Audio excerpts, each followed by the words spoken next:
Smai Blue is here with us now. Good evening. It is right now. How are you? Yeah, not too bad. It's a classic evening. Sun went down nice and early. Yeah. What would you describe yourself as? Because you've done a lot of creative and art stuff. Would you consider yourself a category in any of them? Oh, um, well, yeah, I do.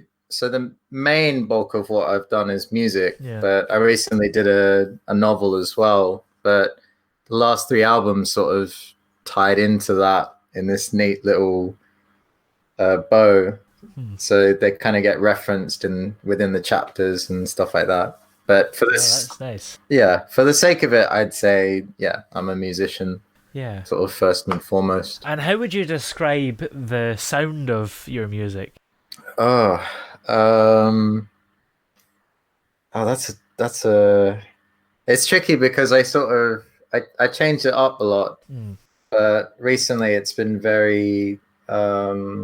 It's kind of like the way that a tide will change when you watch it, when the sea sort of goes out and the sun will Yeah. rise at a different point and the clouds will sort of emerge at different trajectories, different colors. That's sort of what it kind of is like. Yeah, I feel like I imagined that when I listened to it, so maybe it's not just you that pictures that. I don't know. Hmm. Have you created other types of music? Like, did you get into music from a sort of singing background, or did you just start experimenting with sounds like this and it came about like that? It was so long time ago now, really, really long time. Mm. When I was a kid, we had this old piano at my grandparents, and it's the kind of thing you would see in a Western movie in a bar that got shot up. It Yeah. was just this, and it doesn't sound great, but I just remember sort of going to it one evening, sitting down, and um, just playing it, and something happened that sort of started this whole um, trajectory with music. And then Mm. next thing you know, I'm experimenting, but I never really got to the stage that I wanted to until I did these last three albums, which kind of do. Yeah, it feels like it took me 26 years, Wow. 26, 27 years just to kind of get here, Yeah. basically. And the songs that you make, are they inspired by your mood at the time you make them? A lot of them are. Like the last one was a bit because we had the whole COVID situation happen in the Yeah. UK, and we had furlough, and we had all this stuff going on. I got extremely sick at the time that happened, Oh. and we were all theorizing, oh God, maybe Hmm. it's COVID. It wasn't in the end, but um, I had this. I'd never been that ill for such a long time. So Mm. this last album was kind of, well, I might as well make it my swan song. If something really happens, it has Yeah. to be. We'll make it into this. And I put a scientific theory that I'd always had about like why we dream. And that was kind of the big focus to just kind of get that out there. Oh. Just just why my voice was a little bit rusty because I was literally like, ah. Yeah. Well, how do you actually make the music? What instruments do you use if you use any? So it all varies. Everything is done in the room, so it's all done live. Yeah. I put it through an amp. Can be guitar, can be piano, bass, drum machine, sometimes voice. What I do is I do a lot of experimenting, and if I think, oh, this is going to go somewhere, oh, this is worthwhile, then that's when you sort of keep going at it. But sometimes you get to a dead end and you realize I'm just making a piano loop that is just insanity. Like, or this guitar is probably going to drive my neighbors crazy because I think it's driving me crazy and it'll drive a listener crazy. So Yeah. we won't finish with that one. But that's how this works Yeah. most of the time. It's a lot of It's a lot of dedication though. Like I do this all the time and I love it. I could Yeah. happily do it forever. And when you create a piece of music, how long does it roughly take from the idea coming to you to then having it ready to listen to? So it depends. Sometimes some tracks have only taken a few minutes.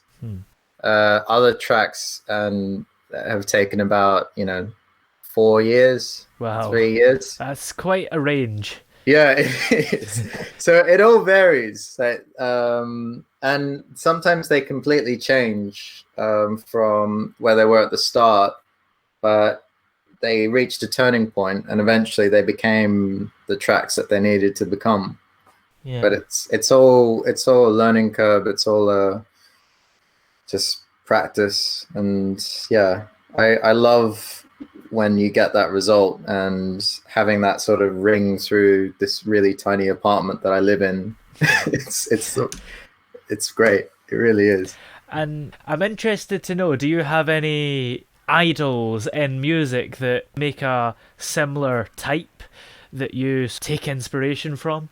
Yeah, I listen to I listen to a lot of music, and then I kind of don't listen to a lot of music at the same time. I think I said that once before, but it's the best way to describe it.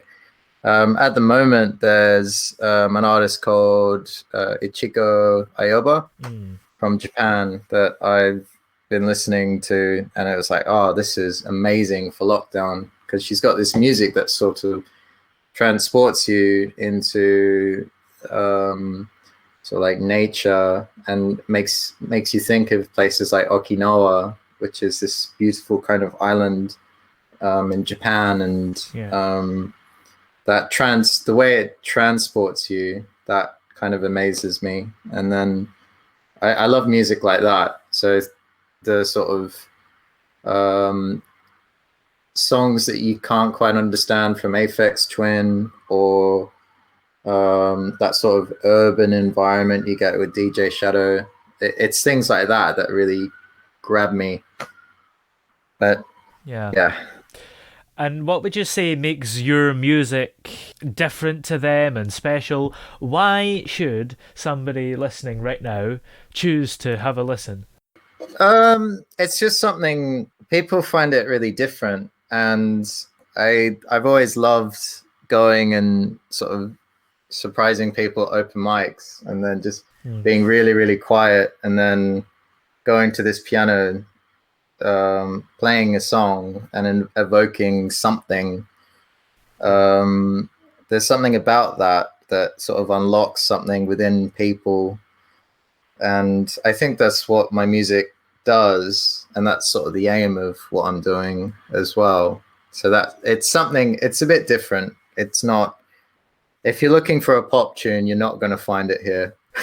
Yeah, but that is probably a good thing, because you can have too much of the pop formula music. And you've got a book. How different is that to the music? If you like the music, would you like the book? I don't know if they're comparable at all, so I don't really know what I mean. But well, they sort of are. The book kind of complements these last three albums, and these last three albums sort of complement the book in their own way. It feels like they're very much a part of that world that they're in. And then I've got this really, really wonderful, talented artist friend that did the cover, and that was just a wonderful process. The cover actually got finished after the words, because we spent a lot of time just kind of working that out, and it's a different thing though. Writing a novel it's you're staring a lot at words, and you're just kind of it's insane the amount of words that you end up writing. Whereas with a song, you could get away with writing maybe 12 words or even no words. Yeah, because it's like 3 minutes compared to, I mean, a book is probably an hour and a half if they made it into a film, so it's quite a big difference. Yeah, it's huge, and that process is huge as well, and it's quite intense. I think a lot of the writers that you tend to meet, there's I mean, also certain types of musicians in like punk or whatever, they can be Yeah. quite intense, but I think there's an intensity with writers in particular because you're so there with just words and trying to turn them into something colorful or something evocative or Yeah. something, you know. Was it easy to start writing a book, or is it something that you had to really learn? um it was it was quite strange. It was this thing of, oh, I've had this idea for a long time, and then lockdown happened. Yeah. I got really sick. I was on furlough, and I'm like, well, and I can't remember how long they said the lockdown was going to be. If it was like up 2 months or something, it's I like, think they well, it's gonna originally said like 2 weeks, but everybody two knew weeks. Yeah, but we all everybody knew it was going to be much longer.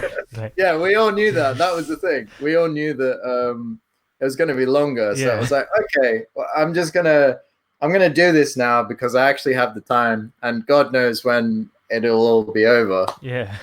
And then it was over, and then yeah, it was just a brutal time. But since lockdowns returned, I'm back to doing some music stuff, and it's wonderful. Like I love it. Yeah. It's great. You must be in a minority then, because I don't know about this lockdown, but certainly the first one, everyone was like, I'm going to write 3 books and a screenplay and learn Italian. And in the end, nobody did that. My favorite though was everyone managed to bake bread, and like I had a crack at it, and it was a disaster. It was like this flat little sort of white flour thing, and I was like, okay, I can't do that. Maybe I'll just write. Yeah. So what is the book actually about then? I feel like that's an important question to ask. So it's about this character called Juanita. She wakes up in a castle, Oh. and essentially she wakes up in a world within her own head. So she's collapsed, but there's a being within this world who has the ability to make you forget whatever he wants you to forget. Oh. So that includes the ability to walk, the ability to talk, etc. So he's already sort of taken over this world, and he's really bored of it, and he wants to go back into her world, or our world essentially, and kind of have some, like, he dreams of it being a lot more interesting than it probably actually is. But she's having to bluff her way through this and pretend that she's a god, and she sort of journeys throughout this strange world within her mind, trying to work out, how do I get this thing off my tail? That's kind of what the book's about. Yeah. Well, that sounds very interesting. And did you self-publish this, or did you have to try and find publishers that were willing to take it on? So I printed a load off, got it sent to my apartment, and then I went around sort of, giving it to peeps. And I've got the ebook formatted, but now I've got to actually do the process of getting the ebook onto sites like Amazon and stuff like that. And I'd only just worked out how to do that with the music. and now I've got something that it seems a lot more complicated than just sort of getting your music onto a publisher and them going, yep, we'll put it on this site, we'll put it on this site, we'll put it on this site. It's a different ball game. So yeah, I'm getting that ebook up when I get my head around the bureaucracy, because that's always the game. Yeah. It's always the trick. Did this book develop as you wrote it, or when you first started it, did you just have the whole story in your head and nothing changed? I had the idea of the villain, and I had the idea of the main character. I had the idea of what would it be like if you inhabit this world within your mind? What would exist within this? But at the same time, I didn't want it to be like, it was all a dream, or I wanted it to be a little bit different. So that was kind of there. But then writing it and thinking about the last 3 albums and those kind of emotions and what they represented, that all kind of collapsed into it in one great big sort of big bang. Yes. That's the best way. That's the best way I can describe it. Really, it's. I mean, I couldn't have put it better myself, to be honest. Is writing something that you've always wanted to do? Um. Yeah, like I love writing, but sometimes yeah, it's been a bit hit or miss. I always seem to get music sorted out a lot better than when I'm writing something because I guess that's just the way it is. I think music is so much more sort of forward in, it's going to work or it's not going to work when it's being made. But writing, you're sort of there with yourself and then you present it and you're not sure because you've been sort of using the language within yourself. That's how I describe it. Yeah. Yeah. Now, I feel like this question could mortify you or it could excite you. I don't know. But. Oh, cool. All right. Sweet. Maybe I've overplayed this question there. Do you think that having written one book, you will write another over lockdown too? Oh, this lockdown. Or maybe not even this lockdown, but some point before you're 90. Oh, yeah, probably. There's an album that I'm working on at the moment, which I've been working on for a while, but I've always wanted to do a dance album. Oh. I've always wanted to do something that was kind of reminiscent of Berlin and that sort of dark party atmosphere. But the idea is, I mean, I've switched from the novel, but this kind of relates a little bit to the question. But the idea is I'll set a release date for it when I finished it. And that's going to be the day that I predict that the pandemic's officially declared over. Oh, when is that, please? Because I'd like to know. I'm thinking something like it's either going to be the 16th of August or something like that. It sounds like a long time, but so it's not going to be spring 2021 when they say the vaccine's going to be. No, I think the vaccine will be great. It's the logistics of how they're exporting it and all that kind of stuff. But also, I'm probably not. It's a huge shot in the dark. It's one of those those bets that you make where it's like 99 to 1%. I mean, if I did get the 1% with that album, that would be amazing. But yes, exactly. Well, hopefully this pandemic is over soon. Yeah. Well, that's the idea of the album, because they had that whole nightlife in Berlin after the wall came down, and everyone was just sort of freed themselves from inhibitions and started clubbing and all that kind of stuff. And a lot of people they want to sort of do that, and you see these illegal underground raves, and you see a lot of people. There's a big desire to sort of escape this sense of normality, and that album is going to be it wouldn't operate now, but in a post-pandemic world it would for sure. Yeah, for sure. But here's my fear, right? One day they're going to come out and say there's no more cases, you can go and live your life, and then there's going to be one guy that you didn't know about who's still got the virus, and then it just comes back. Yeah, I suppose. But hopefully it'll. It's a strange time. I just remember that initial when you go to the supermarket and there was just no bread, no pasta, no toilet roll, no toilet roll. That was the big sort of wow, okay, this is. And apparently, in the UK, we stockpiled toilet roll. In the US, they stockpiled guns. So that's quite a big difference of culture there. Well, we'd stockpile muskets, wouldn't we? Or probably. What would be the sort of tea? Tea. Yeah. I'm trying to think of what else. you could use as a weapon in the UK for defense. Maybe King Arthur's sword. That Oh yeah, sales went up that I there. mean, yeah, I mean you can get one in Tesco, can't you? Yeah. A baguette. Oh yeah. There's always a big. The French can have that one. We need our own thing. I don't know.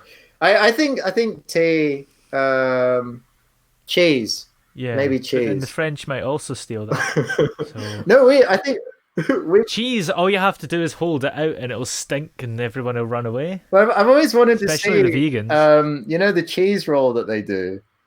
I can't remember where it is now, but they basically get a bunch of people on top of this hill and they roll a wheel. I think it's like a camembert or something, but they roll it down the hill. And so everyone has to run down and chase this block of cheese. And they're sort of, you see them, they're like rolling and they get into, there's lots of really terrible injuries. And the only reward you get at the end is the cheese. But that's What? kind of what people, I've always wanted to The see that. things people will do to not spend however much money it is for cheese. Well, do you know what? Maybe they're going to change it to a toilet roll. So maybe it'll be a roll. Yeah, that would make more sense this year. It would. But it's been a great creative year. Like I've really enjoyed what I've made, and I'm glad that you sort of got something from listening to the music. Yeah. From what I hear. Yes, of course. Well, where are we able to listen to the music and find the novel? So the novel is going to be on Amazon when I get that together, which will be soon.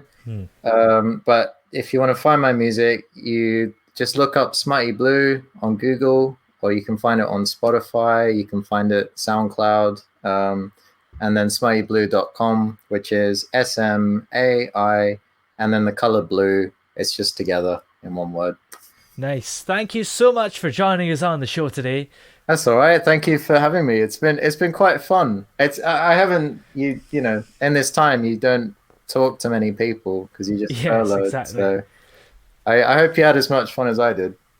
I certainly did. Thank you. Thank you. All right.